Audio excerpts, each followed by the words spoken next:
Hello बच्चों, देखिए last lecture में हमने अर्लेस कीटोन्स एंड कार्बोक्सिलिक एसिड इस चैप्टर के अर्लेस कीटोन्स ये पार्ट हमने फिनिश किया बच्चों, और वो बहुत इंपॉर्टेंट पार्ट है और वो बहुत अच्छे से अपने फिनिश किया है। 23 लेक्चर्स हमें लगे हैं वो फिनिश करने के लिए, लेकिन बहुत अच्छे से हो गए। आप ये 23 लेक्चर्स अच्छे से देखो and try to solve MCQs from various books, आपको इसमें मास्टरी आ जाएंगे। ठीक है, अब इस चैप्टर का एक छोटा सा पार्ट बचा है और ये छोटा सा पार्ट है बच्चों कार्बोक्सिलिक एसिड्स। तो ये समझ लो 3 हिस्से की है, तो 2 हिस्से अर्लेस कीटोन्स का है और एक हिस्सा किसका है, कार्बोक्सिलिक एसिड्स का है। अब नेचुरली बच्चों सबसे पहले मन में सवाल आता है कि why should we study carboxylic acids, हमने कार्बोक्सिलिक एसिड्स का स्टडी क्यों करना चाहिए। तो आंसर बहुत सिंपल है बच्चों, कार्बोक्सिलिक एसिड्स का हमने स्टडी इसलिए करना चाहिए क्योंकि वो डेली लाइफ में और इंडस्ट्री में हमारे लिए बहुत यूजफुल साबित होते हैं। कैसे? जैसे हम जो जिसको हम बोलते हैं पिकल्स, जैसे हम बाजार से पिकल खरीद के लाते हैं, तो इन जो पिकल्स ज्याला आपण मराठीमध्ये लोणचं म्हणतो, तर या लोणच्यासाठी प्रिझर्वेटिव्ह म्हणून व्हिनेगर वापरतात। आणि पोरांनो, हे व्हिनेगर म्हणजे तुम्हाला माहित आहे हे काय असते, 6% to 8%, 6% to 8% dilute solution of acidic acid असते। इंडस्ट्री में भी ये जो कार्बोक्सिलिक एसिड्स है इनसे हमें वेरियस कंपाउंड्स मिलते हैं, जैसे ईस्टर्स मिलते हैं, एसिल हैलाइड्स मिलते हैं, इसके बाद एसिड एनहाइड्रेट्स मिलते हैं, अमाइड्स मिलते हैं। अब ये बच्चों सभी compounds industrially they are very important compounds और ये सभी कार्बोक्सिलिक एसिड से बनते हैं। तो नेचुरली कार्बोक्सिलिक एसिड्स भी क्या हो गए, इंपॉर्टेंट हो गए। और इसीलिए हमारा ये काम बनता है कि हमने कार्बोक्सिलिक एसिड्स का स्टडी करना चाहिए। कार्बोक्सिलिक एसिड्स के बारे में बहुत सारी जानकारी जितनी हो सकती है उतनी इकट्ठा करनी चाहिए, ताकि हमें ये मालूम हो सके कि हम इन कार्बोक्सिलिक एसिड्स को हमारे डेली लाइफ में बोलो या इंडस्ट्री में बोलो कहाँ पे हम यूज कर सकते हैं। ओके, तो चलो इन कार्बोक्सिलिक एसिड्स के बारे में थोड़ी जानकारी लेते हैं। सबसे पहले देखते हैं कि कार्बोक्सिलिक एसिड्स कौन से कंपाउंड्स को बोलते हैं। तो कार्बोक्सिलिक एसिड्स कौन से कंपाउंड्स को बोलते हैं, तो इसलिए हमें मालूम चाहिए कि हम कार्बोक्सिल ग्रुप किसको बोलते हैं। हम कार्बोक्सिल ग्रुप किसको बोलते हैं, मोनोवैलेंट सी डबल बॉन्ड हो सिंगल बॉन्ड OH ग्रुप, इस COH ग्रुप को बच्चों हम क्या बोलते हैं, कार्बोक्सिल ग्रुप। ये नाम कैसे आया वो भी मैं बाद में बताता हूं। ये कार्बन ग्रुप है और हाइड्रोक्सिल ग्रुप है, कार्बोनिल से लिया कार्बो और हाइड्रोक्सिल से लिया क्सिल और नाम बना कार्बोक्सिल ग्रुप। क्या नाम बना, कार्बोक्सिल ग्रुप। इस तरह अब कार्बोक्सिलिक एसिड्स को हम डिफाइन कैसे करते हैं, बहुत ही सिंपल है बच्चों। The organic compounds containing one or more carboxyl groups, that is COH groups in their molecules, are called as carboxylic acids. यानी कि वो सभी ऑर्गेनिक कंपाउंड्स कि जिनके मॉलिक्यूल के अंदर एक से ज्यादा कार्बोक्सिल ग्रुप्स है, COH ग्रुप्स है, ऐसे ऑर्गेनिक कंपाउंड्स को हम बच्चों क्या बोलते हैं, कार्बोक्सिलिक एसिड्स बोलते हैं। अब कार्बोक्सिलिक एसिड का जो मॉलिक्यूल है, इसके मॉलिक्यूल के अंदर कितने कार्बोक्सिल ग्रुप्स हैं, 1, 2, 3 या उससे भी ज्यादा, इस आधार पर हमने क्या किया, इन कार्बोक्सिलिक एसिड्स का क्या किया, क्लासिफिकेशन किया। कैसे, देखिए कार्बोक्सिलिक एसिड्स, यदि कार्बोक्सिलिक एसिड मॉलिक्यूल्स में सिर्फ एक ही COH ग्रुप रहता है, ये क्लासिफिकेशन हमने कौन से बेसिस पर किया बच्चों, on the basis of number of COOH groups, on the basis of number of COH groups. अब जैसे एक COH ग्रुप रहा तो हम ऐसे कार्बोक्सिलिक एसिड्स को क्या बोलते हैं रे, मोनो कार्बोक्सिलिक एसिड्स बोलते हैं। अब इनके मॉलिक्यूल के अंदर बच्चों एक ही COH ग्रुप रहेगा।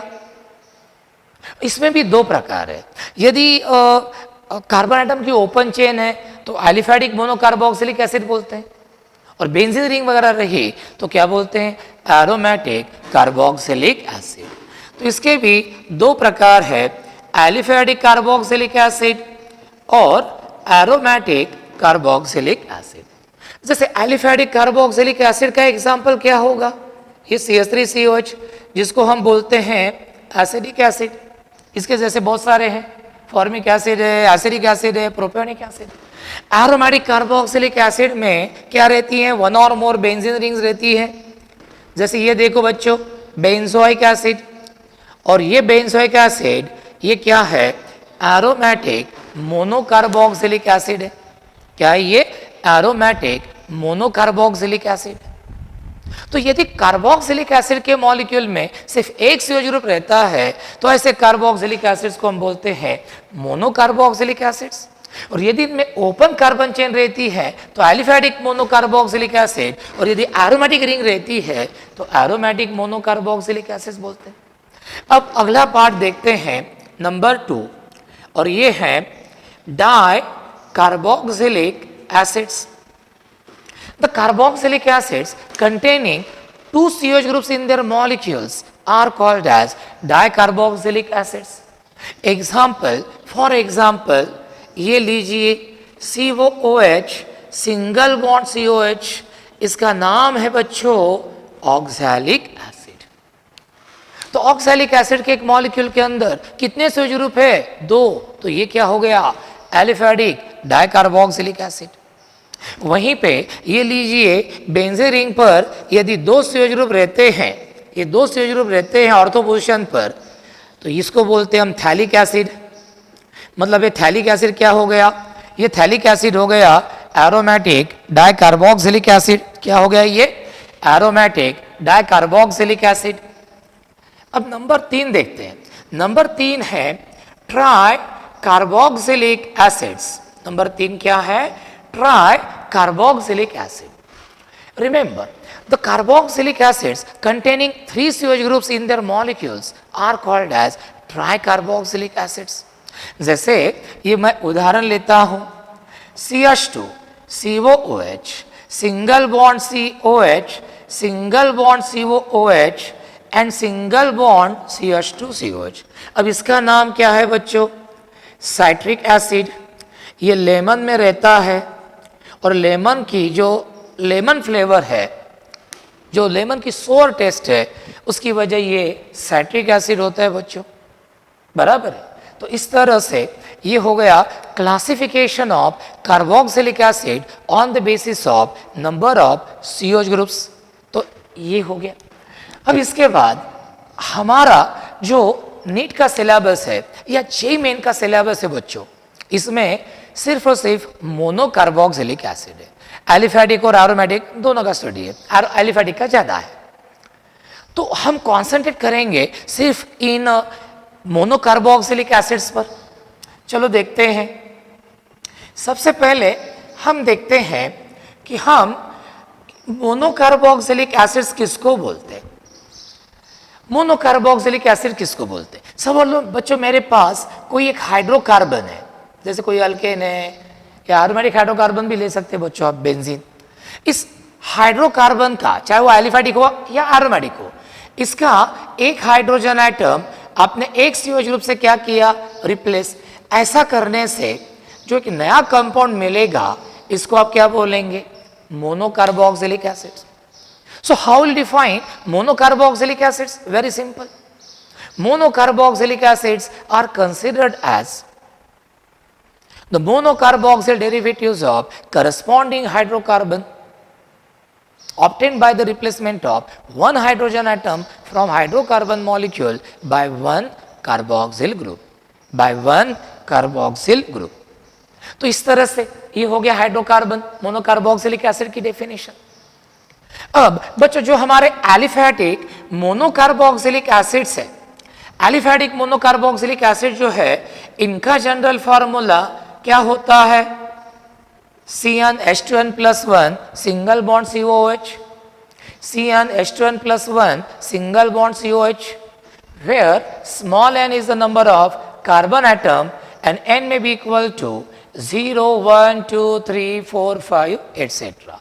n की वैल्यू आप 0 से स्टार्ट कर सकते हो। इनका और एक जनरल फार्मूला है बच्चों, CnH2nO2। इसी फार्मूला को ऐसा भी लिख सकते हैं आप, CnH2nO2 बराबर, ये भी फार्मूला है, लेकिन ये फार्मूला बच्चों कार्बोक्सिलिक एसिड और एस्टर्स इन दोनों को क्या करता है, रिप्रेजेंट, इन दोनों को क्या करता है, रिप्रेजेंट। जैसे उदाहरण के तौर पर एक कार्बन वाला कार्बोक्सिलिक एसिड तो पॉसिबल है, लेकिन एक कार्बन वाला एस्टर पॉसिबल नहीं बच्चों। तो हमें कम से कम N की जगह पे क्या रखना पड़ेगा, 2। तो हमें क्या मिलेगा, C2H4O2, क्या मिलेगा हमें, C2H4O2। चलो 2 कार्बन वाला कार्बोक्सिलिक एसिड कौन होता है, तो CH3COH, यानी कि इसको हम क्या बोलते हैं, एसिटिक एसिड। 2 कार्बन वाला एस्टर कौन है, तो ये है SCOCH3, इसका नाम क्या है, मिथिल फॉर्मेट, इसका नाम क्या है, मिथिल फॉर्मेट, इसका नाम क्या है, मिथिल फॉर्मेट। अब देखो बच्चों, एसिटिक एसिड और मिथिल फॉर्मेट दोनों का मॉलिक्यूलर फार्मूला सेम है, C2H4O2, लेकिन दोनों के फंक्शनल ग्रुप अलग अलग है। इसमें कार्बोक्सिल ग्रुप है और मिथिल फॉर्मेट में एस्टरिक ग्रुप है। ऐसे कार्बोक्सिलिक एसिड्स और एस्टर्स कि जिनका मॉलिक्यूलर फार्मूला तो सेम रहता है, लेकिन फंक्शनल ग्रुप्स डिफरेंट रहते हैं, ऐसे कार्बोक्सिलिक एसिड्स को हम बोलते हैं एक दूसरे के फंक्शनल आइसोमर्स। तो बच्चों ध्यान में रखना, all such carboxylic acids and esters which have the same molecular formula but naturally contain different functional groups are called as functional isomers of each other, are called as functional isomers of each other। तो ये हो गया बच्चों हमारा इन monocarboxylic acids के बारे में। Okay, अब आगे थोड़ा सा और जाते हैं। ये जो हायर मोनोकार्बोक्सिलिक एसिड्स है, ये जो हायर मोनोकार्बोक्सिलिक एसिड्स है, जिनमें कार्बन की संख्या कितनी रहती है, कार्बन की संख्या कितनी रहती है, तो C12 to C18। ये जो हायर मोनोकार्बोक्सिलिक एसिड्स है, जिनमें कार्बन की सिंपल स्ट्रेट चेन रहती है विदाउट एनी साइड चेन, 12 से लेके 18 तक कार्बन रहते हैं, 12 से लेके 18 तक कार्बन रहते हैं। इन हायर मोनोकार्बोक्सिलिक एसिड्स को हम बोलते हैं हायर फैटी एसिड्स। क्या बोलते हैं इनको, हायर फैटी एसिड्स। फिर मन में सवाल आता है, सर हम इनको फैटी एसिड्स क्यों बोलते हैं? इसलिए कि ये जो ऑयल्स और फैट्स है, शुरू में ये जो ऑयल्स और फैट्स है, इनका यदि आप हाइड्रोलिसिस करते हो, इनका यदि आप क्या करते हो, हाइड्रोलिसिस करते हो, एसिड हाइड्रोलिसिस, तो आपको ये हायर फैटी, ये हायर मोनोकार्बोक्सिलिक एसिड्स मिलते हैं। क्या मिलते हैं आपको? हायर मोनोकार्बोक्सिलिक एसिड मिलते हैं।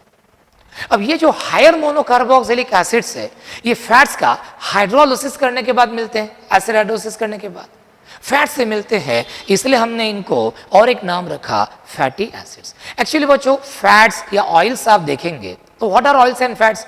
Oils and fats, these are the esters of higher fatty acids with glycerol. Oils and fats, these are the esters of higher fatty acids with glycerol. तो ये हो गया इसके बारे में, तो ये ध्यान में रखना। तो इतनी सारी जो पॉइंट्स थे बच्चों, ये हमारा जैसे पामिडिक एसिड पाम तेल में रहता है, पाम तेल का यदि आप एसिड हाइड्रोलिसिस करेंगे तो आपको पामिडिक एसिड मिलता है, 15 और 16 कार्बन वाला है। स्टीरिक एसिड भी इसी तरह ट्राइस्टेरिन नाम का एक फैट है, उसका हाइड्रोलिसिस करने के बाद मिलता है। तो ये हो गया बच्चों हमारा इन कार्बोक्सिलिक एसिड्स के बारे में। और एक बात मैं आपको बताना चाहता हूं, वो बात कौन सी है? आओ जाओ इधर आ जाइए। जैसे हमने देखा कि कार्बोक्सिलिक एसिड्स में क्या रहते हैं, one or more COH group, इनको हम क्या बोलते हैं? Carboxyl groups. नाम कैसे पड़ा? एक है कार्बोनिल ग्रुप और एक है हाइड्रोक्सिल ग्रुप। तो हमने क्या किया बच्चों, हमने इसमें एक है कार्बोनिल ग्रुप और एक क्या है रे, हाइड्रोक्सिल ग्रुप। मतलब ऐसा समझिए कि कार्बोक्सिल ग्रुप, कार्बोनिल ग्रुप और हाइड्रोक्सिल ग्रुप का क्या है, कॉम्बिनेशन है। तो हमने इसका नाम कैसे रखा रे, हमने कार्बोनिल से लिया कार्बो और हाइड्रोक्सिल से लिया क्सिल और ये नाम रखा कार्बोक्सिल। क्या नाम रखा? Carboxyl group.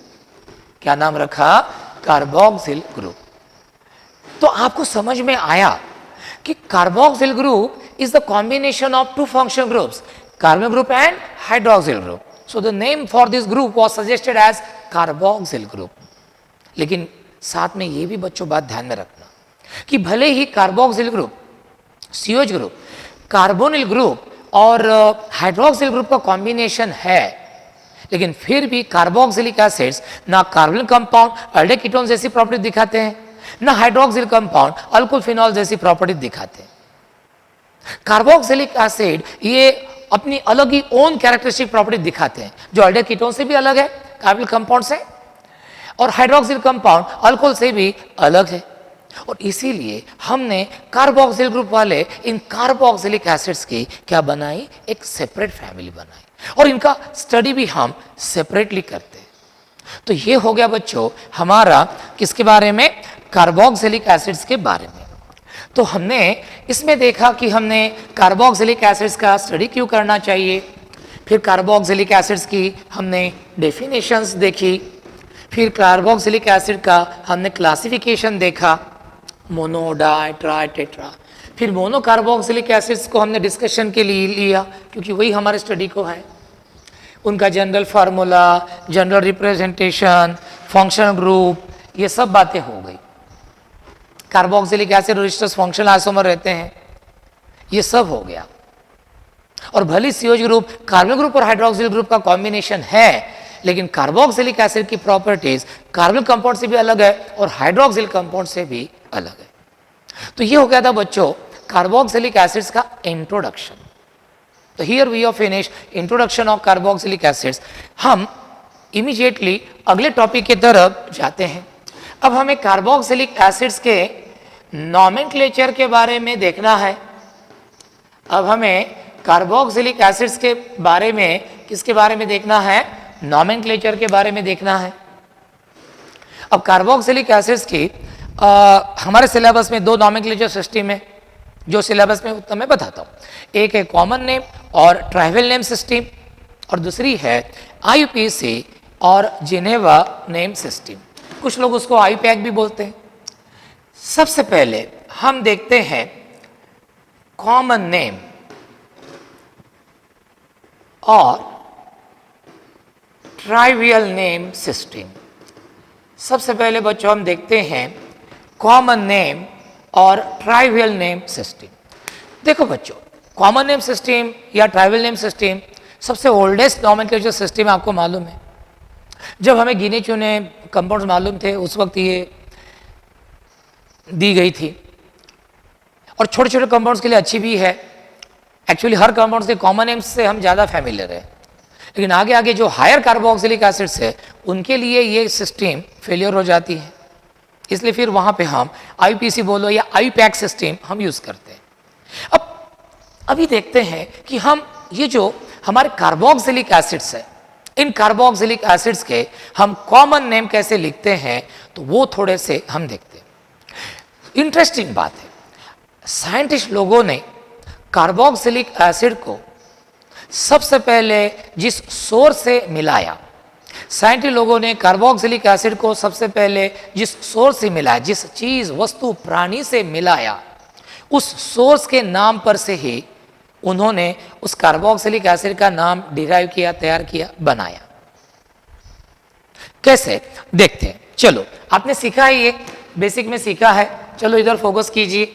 अब देखिए, हम आपको तो मालूम है मोनो कार्बोक्सिलिक एसिड्स का जनरल फार्मूला होता है R सिंगल बॉन्ड COH. चलो R के जगह पे रखते हैं H, तो क्या मिलेगा, HCOOH. अब बच्चों इसका कॉमन नेम क्या है रे, फॉर्मिक एसिड. कैसे आया भाई फॉर्मिक एसिड, ये फॉर्मिक शब्द कहाँ से आया. फॉर्मिक ये शब्द आया फॉर्मिका इस शब्द से, और फॉर्मिका का मतलब होता है बच्चों रेड एंट. फॉर्मिका का मतलब क्या होता है, रेड एंट. आपको मालूम है ये जो एंट्स होती है दो प्रकार की होती है, ब्लैक और रेड. ब्लैक कलर की एंट्स हमें डंक नहीं मारती, लेकिन रेड एंट जो है थोड़ी साइज में भी बड़ी रहती है, वो हमें डंक मारती है. डंक मारने के बाद उस जगह पे बहुत जलन होती है. क्यों जलन होती है, क्योंकि ये जो रेड एंट है बच्चों, ये जो फॉर्मिका है, वो अपनी जो ज्याला आपण नांगी म्हणतो मराठीमध्ये, त्या नांगीच्या वाटे, नांगीच्या थ्रू आपल्या बॉडीमध्ये small amount of concentrated formic acid हमारे बॉडी में इंजेक्ट करती है। अब एसिड है बच्चों तो स्किन की जलन तो होगी। तो साइंटिस्ट लोगों ने जब देखा कि लाल चींटी जब हमें डंक मारती है तो वहां पे क्यों जलन होती है, वहां पे क्यों इरिटेशन होता है इतना, तो वो डंक जो मारती, वो जो उन्होंने वो जो लिक्विड निकलता है लाल चींटी के डंक से, उसका एनालिसिस किया और उन्होंने देखा कि उसमें ये SCOH एसिड है। अब इसको सबसे पहले साइंटिस्ट लोगों ने किस में देखा, रेड एंट में देखा, फॉर्मिका में देखा। मतलब इस एसिड का पहला सोर्स कौन हो गया, फॉर्मिका। तो फॉर्मिका से हमने नाम क्या रखा, फॉर्मिक एसिड। So remember बच्चों, the first carboxylic acid SCOH, it was first of all obtained from Formica, that is red ant. So as it was obtained from Formica, this is also called as formic acid. आता आपल्याला number 2 बघायचा है। अब R के जगह पे हम रखते हैं CH3COOH। अब ये 2 कार्बन वाला एसिड है, इसका नाम है एसिडिक एसिड। एसिडिक ये वर्ड एसिटम से बनाया गया है और एसिटम का मतलब होता है vinegar. Vinegar it is use as a preservative for pickles. जब हमने विनेगर का एनालिसिस किया, हमने देखा कि vinegar is nothing but it is the 6 to 8% dilute solution of acidic acid. ये जो विनेगर है, it is the 6% to 8% dilute solution of acidic acid. तो बच्चों, इस एसिड का फर्स्ट सोर्स था विनेगर, एसिटम। एसिटम से मिला, इसलिए हमने इसका नाम क्या रखा, एसिटिक एसिड। अब नंबर 3 R की जगह पे रखते हैं CH3CH2COH।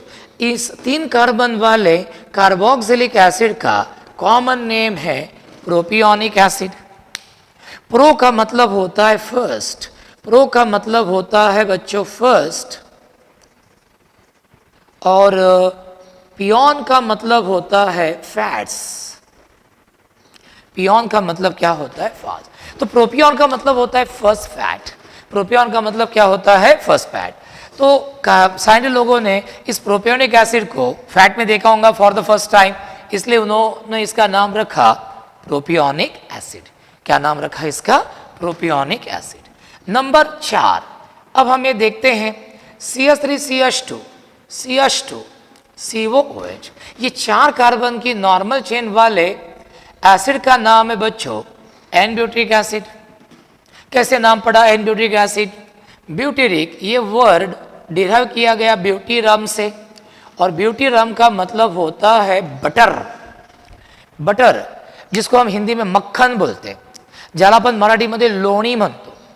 तो ये जो फ्रेश बटर रहता है, इसमें तो एन ब्यूटाइल्डिड रहता है, लेकिन फ्रेश बटर को आपने खुले में रखा 7-8 दिन, तो ड्यू टू एयर ऑक्सीडेशन वो एन ब्यूटाइल्डिड एन ब्यूटिक एसिड में ऑक्सीडाइज हो जाता है, और एन ब्यूटिक एसिड तैयार होने के बाद उस बटर को एक बेकार सा स्मेल भी प्राप्त होता है, वो इसके वजह से एन ब्यूटिक एसिड के। अब वो खराब बटर को हम बोलते हैं रैंसिड बटर। तो रैंसिड, इसका जो सोर्स था बच्चों एन ब्यूटिक एसिड का, वो था रैंसिड बटर।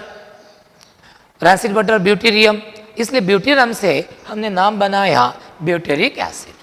अब आगे देखते हैं नंबर 5। ये देखिए CH3COOH। अब बच्चों ये भी 4 कार्बन वाला एसिड है, ब्यूटिक एसिड है, लेकिन आइसो वाला ग्रुपिंग है, इसलिए हम इसको बोलेंगे आइसोब्यूटेरिक एसिड। क्या बोलेंगे, आइसोब्यूटिक एसिड। एक नई नॉमेनक्लेचर सिस्टम भी है। कितने कार्बन की चेन है, 3। ये कार्बन आ चाहिए COH ग्रुप का, तो 3 कार्बन की चेन है। तो पैन कार्बोक्सिलिक एसिड कौन हो गया इसका, 3 कार्बन वाला प्रोपियोनिक एसिड। ये फंक्शनल ग्रुप, ये अल्फा कार्बन, अल्फा पर methyl group. Parent carboxylic acid कौन है, प्रोपियोनिक एसिड, तो एक नाम ये भी हो गया अल्फा मिथिल प्रोपियोनिक एसिड। क्या नाम हो गया इसका, alpha Mithil propionic acid.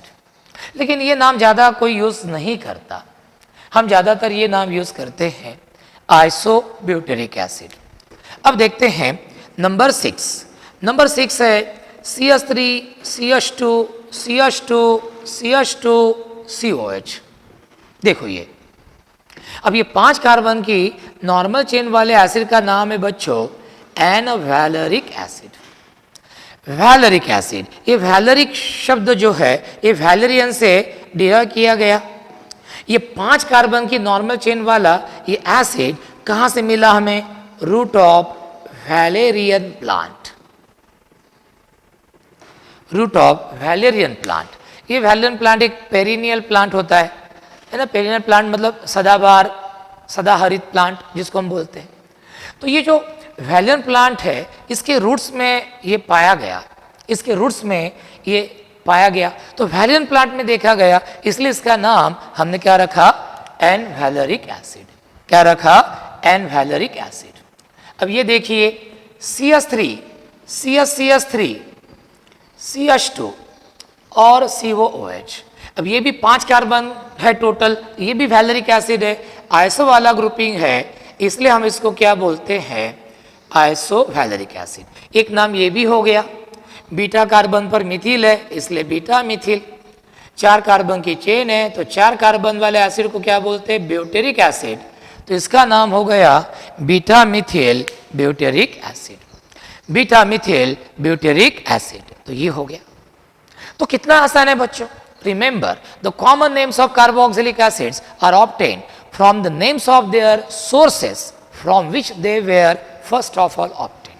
From which they were first of all obtained. अब थोड़े से डाइकार्बोक्सिलिक एसिड लेते हैं, थोड़े से एक ये ले लेते हैं CH3 CHOH COOH। इसको बोलते हैं बच्चों लैक्टिक एसिड। क्या बोलते हैं इसको? लैक्टिक एसिड बोलते हैं। फिर नंबर 9 ये लेते हैं COOH, सिंगल बॉन्ड COH। इसको बच्चों बोलते हैं ऑक्सैलिक एसिड। क्या बोलते हैं इसको? Oxalic acid. फिर ये लेते हैं COOH, single bond CH2 COH। अब ये 3 कार्बन वाला एसिड है और ये 3 कार्बन वाले डाइकार्बोक्सिलिक एसिड को हम क्या बोलते हैं? Malonic acid. क्या बोलते हैं हम इसको? Malonic acid. फिर ये लीजिए COOH, सिंगल बॉन्ड, अब 2 CH2 ग्रुप लिखेंगे, शॉर्ट में ऐसा लिखते हैं CH2/2। COOH CH2/2 COH 1 2 3 और 1 4, 4 कार्बन वाले इस डाइकार्बोक्सिलिक एसिड का बच्चों नाम है सक्सेनिक एसिड। क्या नाम है इसका? Succinic acid. अब लिखते हैं नंबर 12। अब ये लीजिए COOH CH2/3 COH। अब देखो 1 और 3 4 और 1 5, 5 कार्बन की नॉर्मल चेन वाले इस डाइकार्बोक्सिलिक एसिड को हम बोलते हैं ग्लूटारिक एसिड। क्या बोलते हैं इसको? Glutaric acid. Number 13 COOH CH2/4 COOH। 6 carbon की नॉर्मल चेन वाले इस डाइकार्बोक्सिलिक एसिड को हम बोलते हैं बच्चों एडिपिक एसिड। क्या बोलते हैं हम इसको? Adipic acid. तो ये एडिपिक एसिड हो गया बच्चों। ओके, अब ये जो है नंबर 14 CH2COH, ये अनसैचुरेटेड कार्बोक्सिलिक एसिड है, इसको हम बच्चों बोलते हैं एक्रिलिक एसिड। क्या बोलते हैं इसको? Acrylic acid. तो ये हो गया। फिर नंबर 15 ये हो गया COOH, ये CHOH और फिर ये CH2 COOH। इसको बच्चों हम बोलते हैं मैलिक एसिड। क्या बोलते हैं हम बच्चों इसको? Malic acid. मैलिक एसिड बोलते हैं। ऐसे बहुत सारे एग्जाम्पल्स है बच्चों। ये 15वां एग्जाम्पल हो गया।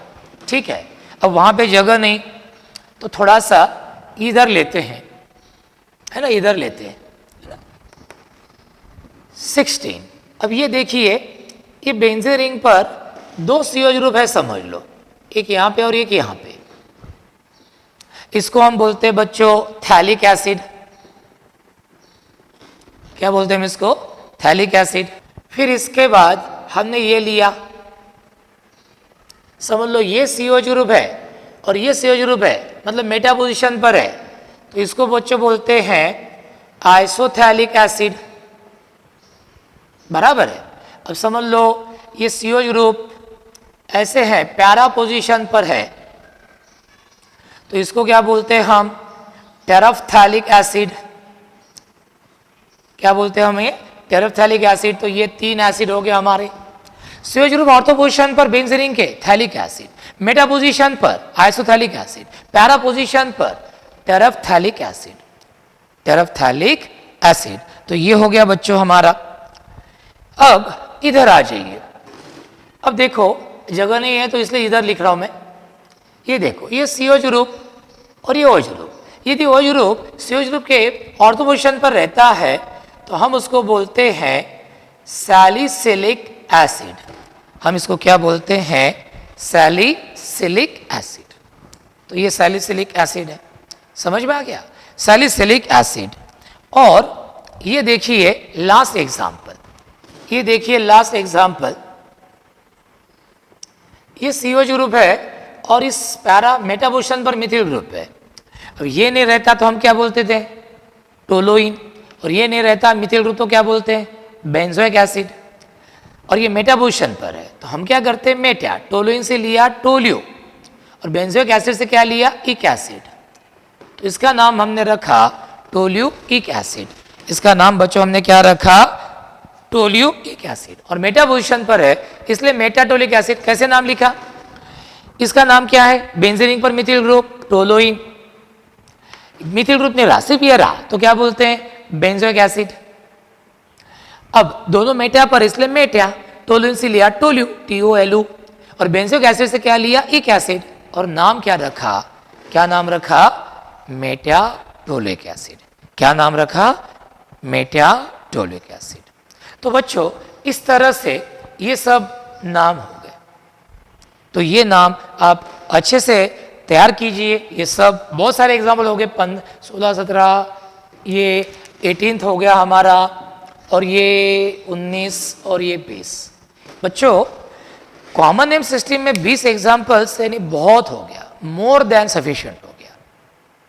बस आपके सेटिस्फैक्शन के लिए एक बार ये फटाफट बता, तो वैसे जरूरत भी नहीं, आप वीडियो लेक्चर थोड़ा सा ये करके देख सकते हैं, है ना, रिवर्स करके देख सकते हैं। तो ये था बच्चों हमारा इंट्रोडक्शन हो गया, बहुत अच्छे से हो गया इंट्रोडक्शन। और नॉमेनक्लेचर में बच्चों क्या हो गई, common name system, tribal name system हो गई।